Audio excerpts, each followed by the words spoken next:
control. Can you go to 739 Tottenham High Street? I see trees of green. Lady's got rats in her drains. Oh, there's a rat there, there's a rat there. You've got a problem. I see them blue. Be careful where you tread because of the needles and that. For me and you. And I think to myself, The undertakers have removed the body now. what a wonderful world.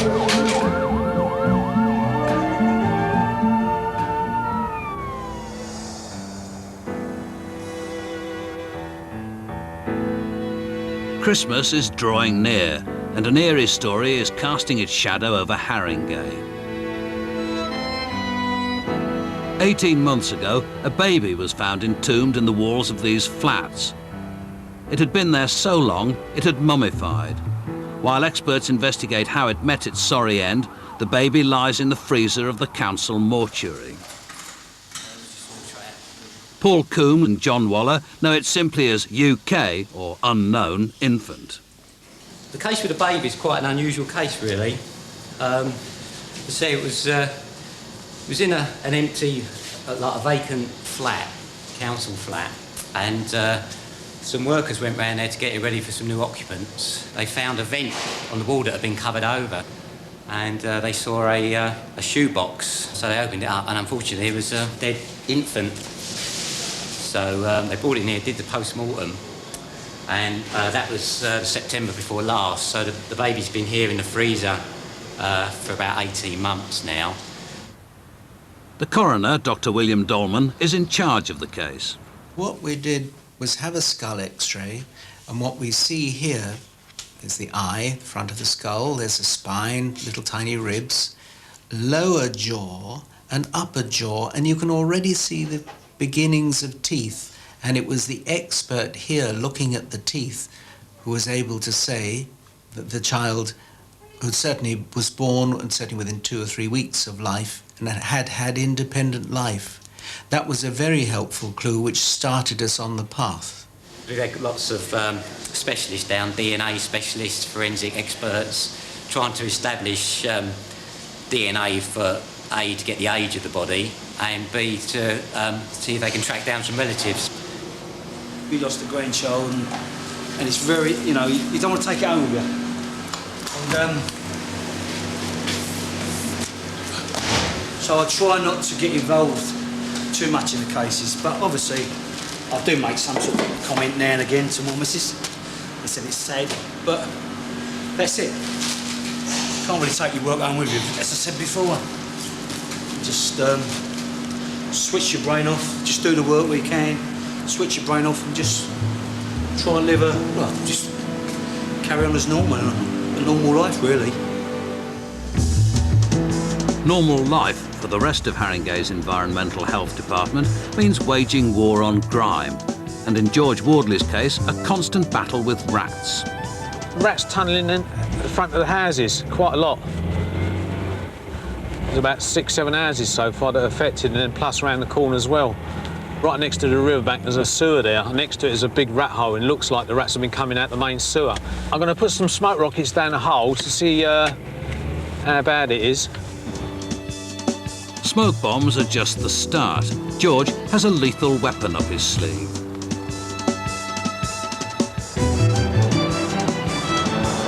Just come out, look. See him?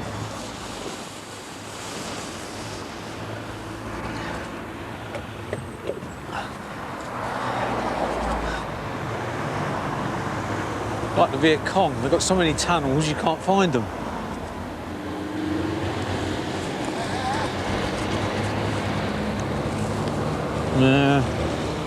If he can smoke the rats out, George will try to shoot them with his air pistol.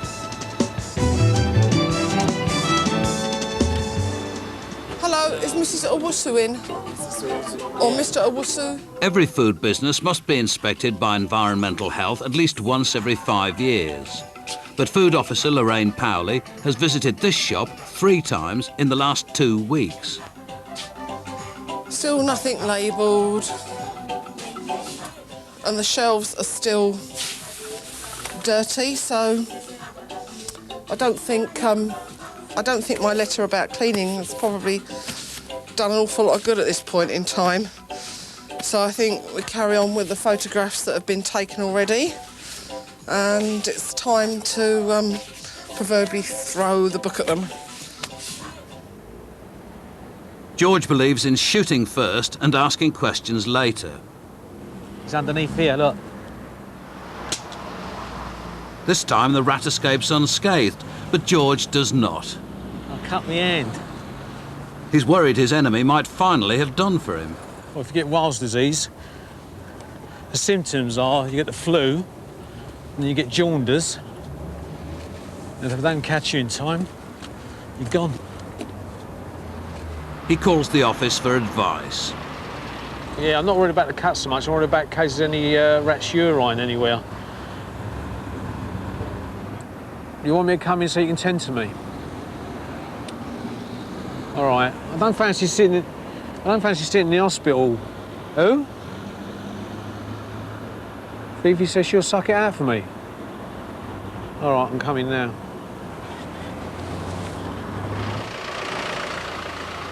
In the end, George resists the temptations of Fifi in favour of the local hospital. Oh, dear. While things might be bad out front, round the back of the shop, they're much worse. Well, there's a load of rat droppings in the corner. This is mega the worst this one's ever been. Now, I was just about okay when it was storage out here. Now we've got cooking out in a room that does not have reasonable wall finishes. It's not sealed off from pests. The floor is not clean. We've had rats out here, mice, goodness knows what else. This is a risk. This is a severe risk. What is being cooked? Jollof rice or... Rice out here. This one's got to me. I've tried to warn Mrs. Owusu as much as I possibly could about this place. Yeah. She's had more than her fair chances over this one. A few weeks ago, Edmund Trebus's large Victorian property was piled high with 30 years' worth of rubbish. After months of wrangling, and with rats spilling into the neighbourhood, the council got a warrant to forcibly clear the garden. Now the rats and rubbish have all but gone, as has Mr. Trebus's will to fight his old enemy, Mike Hoarding. I'm no expert, but it appears to be a mortuary table. I hope that's an ominous sign. Last bag, you got? Where'd you go? Last bag of the job. Well done. The clean-up gang celebrates the end of a month's hard labour. Watch out. Take one of you lot. Hang on, there's a rat behind you. Don't worry. Do one of them. Hey, that's it. Well done. Good on you. See that, Trebus? No. Come on. You'll miss the old bloke. No, no. Come back next week. Visit him if you want. Come back next week. No, they're chasing you with taxi. I'm very bitter. And after all, look, that's my garden. And I am the only person which has got the right to decide what to keep in my garden.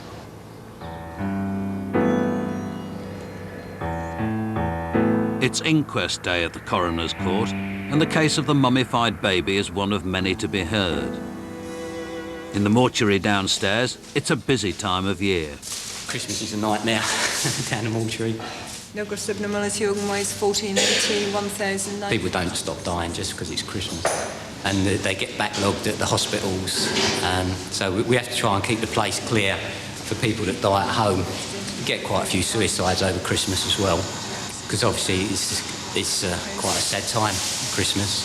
Especially if you've got people who lost somebody during the year and it's the first Christmas on their own. You've got your Christmas rush everywhere you go, innit, really?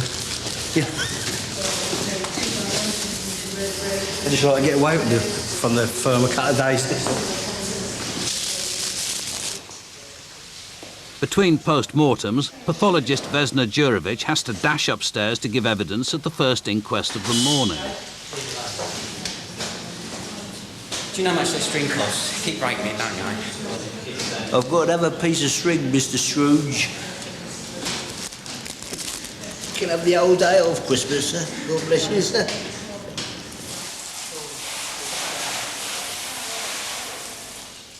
The mortuary is so busy, Vesna decides to carry on with post-mortems between cases. Still have one more to do upstairs, but I think we should try and continue.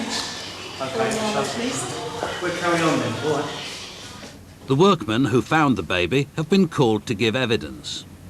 I've got like twins basically the same size as what we found, and it was hard. It hit home like exactly what goes on. Once I cut open the actual surgical stocking and found it, it was just like disbelief. Like, I couldn't believe that we actually found the baby there. Like, well, you obviously think of the baby. It's very, very short life that it had, and obviously of its parents, you know, and what condition or state of mind they were in. No, I tried to like blank it all off now, but with coming back with the coroner's court and all that, it just brings back all the memories of what happened that day.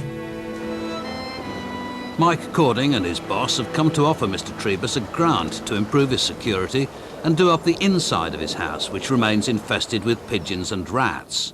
The news reinvigorates the 81-year-old's fighting spirit. Back it off! I could have taken this. I've left it for you because you're... Oh! God, I could. You are doing me graces. No, but you or keep saying favors. about revenge. Look, I don't want any favors or graces from you.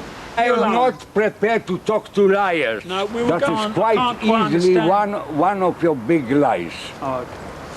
All right, well, we'll leave you alone, Mr. Trebus. Can I just leave you with that? What you do with it is entirely up to you. Please read it. It's about your security arrangements. Please read it. Okay? It's not even suitable. Thank you, Mr. Trebus. Here we are. As a toilet roll.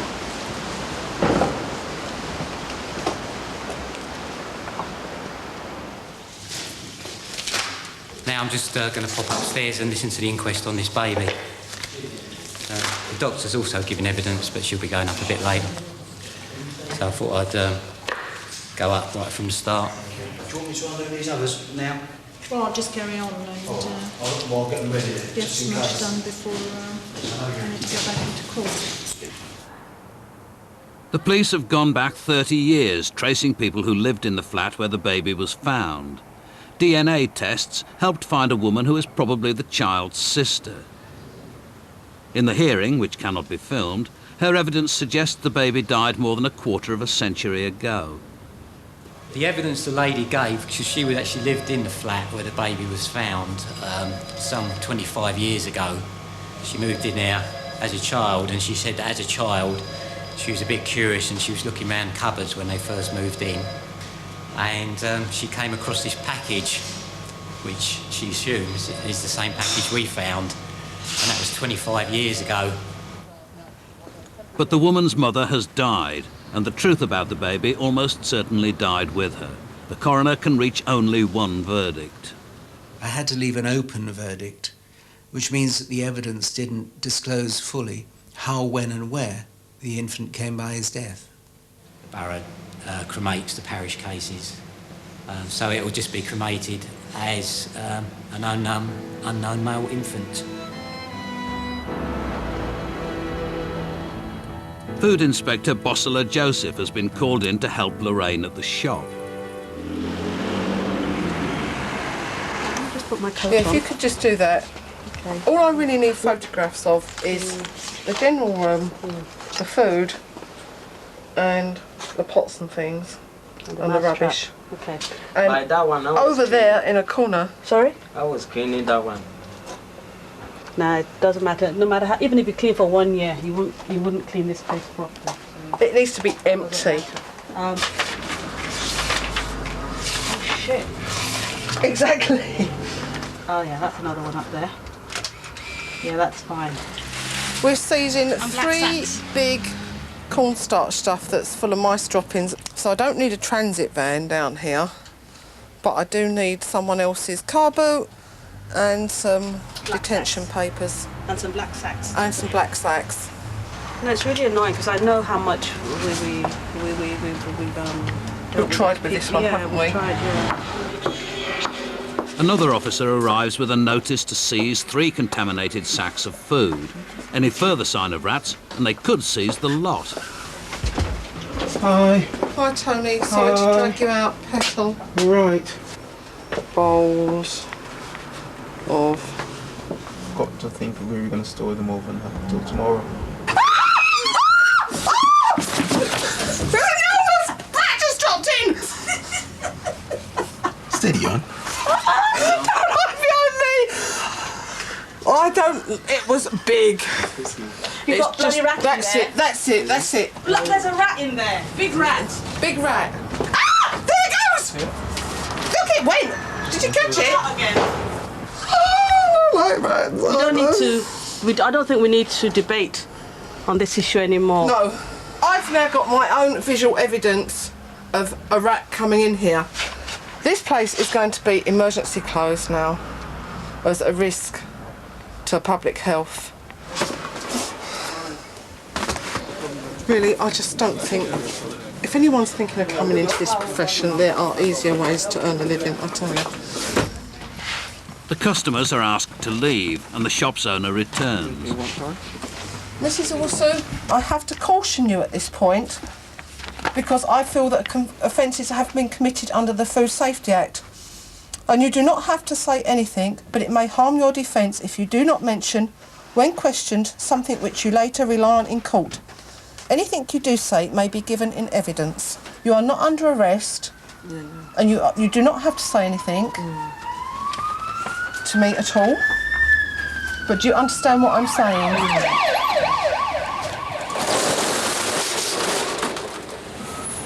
They'll be back in the morning with an early Christmas gift for the owner, an order authorising them to seize all the food in the storeroom. As festivities draw near, someone else is about to receive bad news. Mike Cording has a letter for Mr. Trebus. The garden is clear, but the house is still crammed full of rubbish, with no heating or running water. Mr. Trebus? Yes? Open the door, please. I'm not dressed up yet.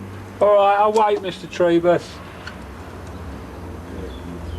Gonna get dressed.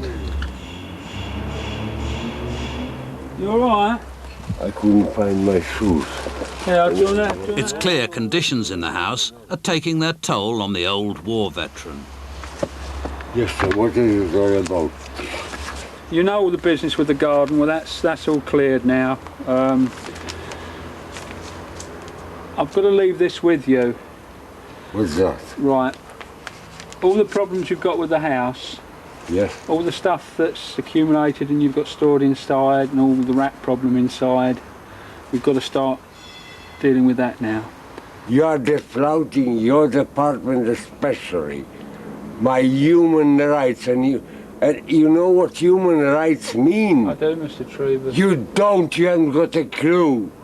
And congratulations, but even Genghis Khan didn't didn't achieve what you are. You accusing me of being Genghis Khan? Look, do I? Yes. He started collecting again. In a way, still quite sad because although he's caused not only myself but the council a lot of problems, he's an old man, and I don't like to see an old man live like that. God forbid I ever get in a situation like that. George has been taking tablets to ward off Biles disease, and he's come back for revenge. It was really a bad gash, but it does frighten you because it's so filthy here. And wearing gloves, you think you'd be OK, but I didn't expect people to put glass. They put glass in there, now you know what a dustbin go through. I'm going to shove some more poison down there. Well, they do the rest, see, they drag the bag down. I'm going to put something on top of there now, so nothing else will pull it out. These people here know they got rats, they don't even ring us. But it's disgusting round here, isn't it? It's not exactly house beautiful at the shop, where evidence of contamination is mounting. You can see on the wall here where the rats have actually had a pattern of movement in a zigzag, which they've obviously actually stuck to get marks of that nature on the wall. And then it'll probably end up actually going further down behind the sacks over here as we go along. And they've been running along this edge, and there's rat droppings all along here. Excuse me. Hello. Who's in charge? But in this job, you never know what might happen next. Would have been nice if you explained what you were doing. Well, you haven't explained who you are. I don't. You could just be somebody wandering. Now look. The contractor, employed by the shop to start improvement work, is none too pleased. Okay, we have detained and seized the food here. Yeah, I don't need the details. As long as you tell me who you are and what you're doing, then I can stand out of your way. Environmental health, and we okay, no, but they've already explained that now. Thank you very much. Okay, I just wanted to make a point, that's all. I mean, manners, you know?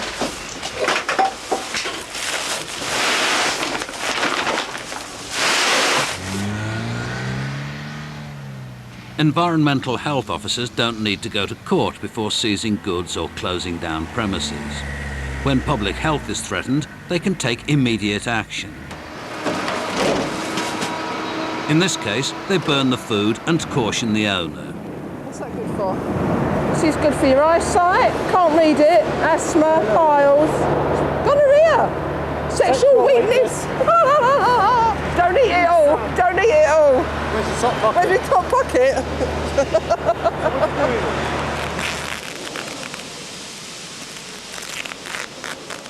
Closer inspection reveals the full extent of the contamination. Oh no. Rat shit.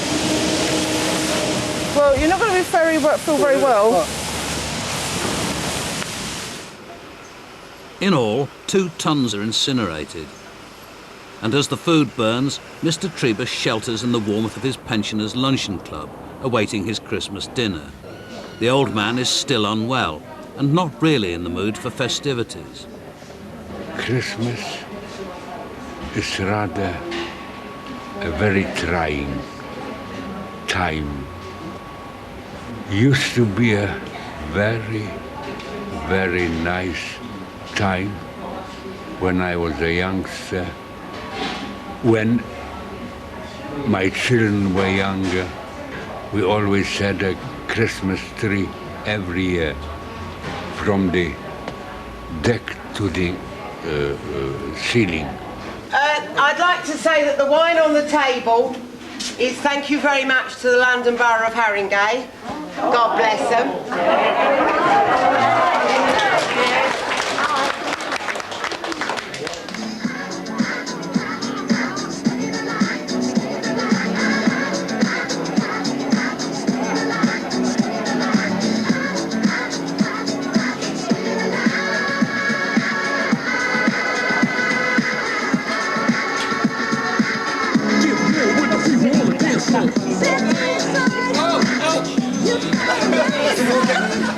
You're getting on the lap like a lot, I tell you. No problem.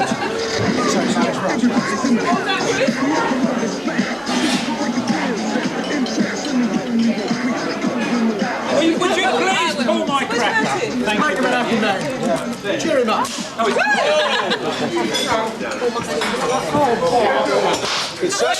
At the office party, there are presents for everyone, including Mike.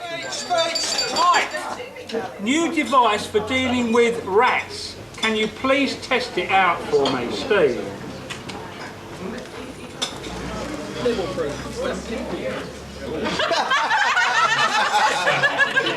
Mike is now the Pied Piper of Haringey.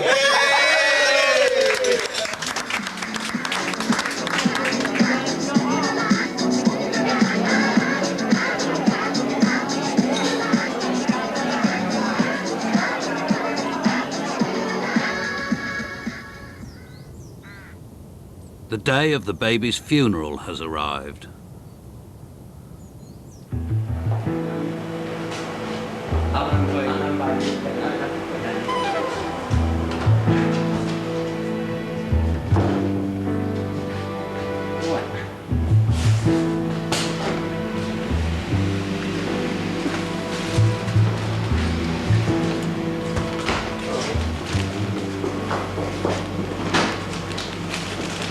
Okay. 15 or something, is it? Nah.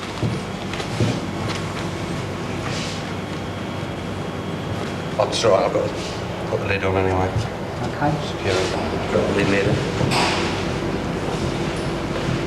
You ready to move, Simon?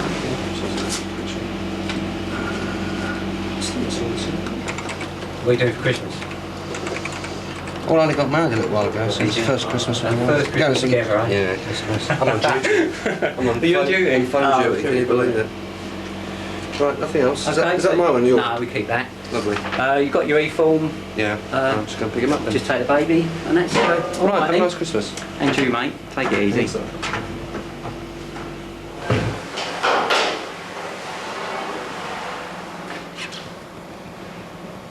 Last year, in Haringey alone, 22 unclaimed bodies were cremated by the council.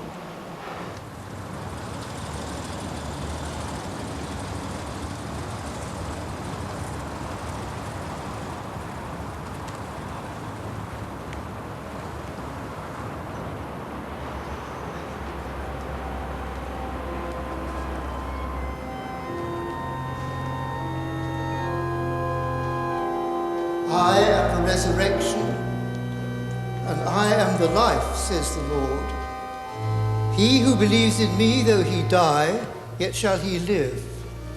And whoever lives and believes in me shall never die.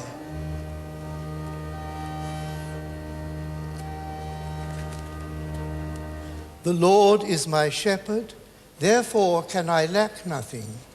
He will make me lie down in green pastures and lead me beside still waters. He will refresh my soul and guide me in right pathways for his name's sake.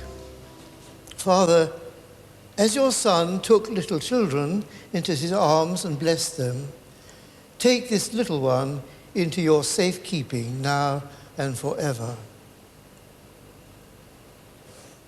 Of course, it hits home to you when you see a little white coffin, and of course, it's being a grandparent, you do. It's more so for the mum and dad. My daughter and her husband. I mean, but you've got to pick up the reins and keep going through life. And one day, as I said before, it's going to be me. We've done families that have been killed in fires and things like that. We've had 3 or 4 adults and 4 or 5 kids, and it's not until you actually see that you realise, what death is as such. It's easy, just glossing over it in the paper, saying, oh, another family of 5 killed in a fire. Oh dear, what's the next story, sort of thing. But when you actually see it, it's pretty bad. But the thing is, people don't see that, so they can't really get a grasp of what death is. And it's not until you actually go into the undertakers and see your mum or dad laid out in a coffin that you realise what mortality is. I think once you go, What you leave memories, and you've got to leave good memories. And that's the way you've got to be. The luncheon club party is over. While others go home to their families, Mr. Trebus will spend Christmas Day alone before resuming battle with the council in the new year. Good night. Many thanks. Many thanks, gentlemen. Happy Christmas. Enjoy it, please. Bye-bye. Good night.